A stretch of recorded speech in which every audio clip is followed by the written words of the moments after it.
Hi everyone, I'm starring the AG, and today I'm going to be discussing the impact of the American Girl magazines on the generations of girls who grew up with them. Let's go!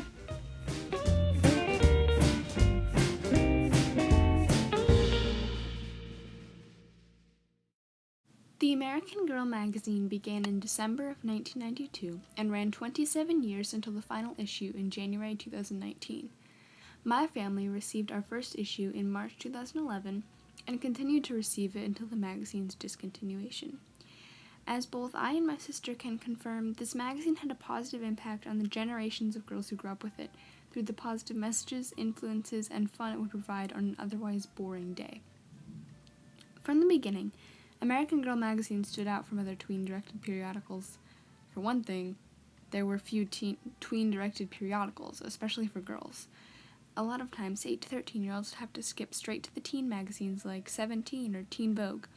This would force them to grow up early and imitate the teens they read about. But American Girl met them where they were and gave them activities they enjoyed and talked about things they were into. Through segments like Shining Star, girls read about others their age making an impact on their community and the world. This was important as it proved that girls just like you can make a difference. The magazine also had an advice column where readers could send in problems they were having and the team would give advice, like these from the May-June 2014 issue. Quote, "Our parents want us to get good grades, but we can't. They need to support us, not lecture us." Or, "Sometimes I feel like I should be all grown up. I also like just being a kid. What should I do?" American Girl always faithfully helped with their plights and even allowed peers to submit solutions. It was a win-win all around. In addition to those points, here are just some fun things I noticed while rereading these old magazines.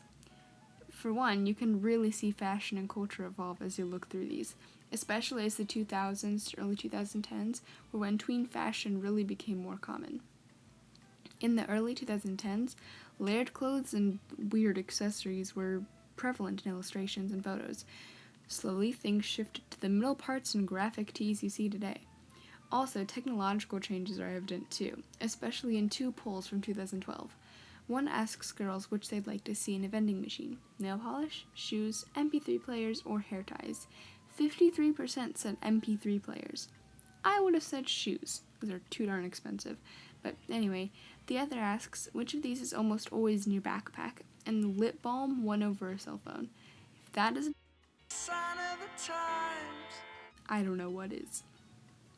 To sum it up, I loved these magazines and was always excited when every other month they'd show up in the mailbox. Thousands of girls were disappointed when it stopped publishing, but will always be grateful for the positive impact the American Girl magazine had on our tweenhood. Also, in January-February 2013, there was a quiz predicting where you and your friend would be in 2020. Funnily enough, there was no cowering at home from a deadly pandemic mixed in with helping in a mayor's office and majoring in architecture. Oh well, can't always be right. Anyway, don't forget to subscribe, and I'll see y'all next week.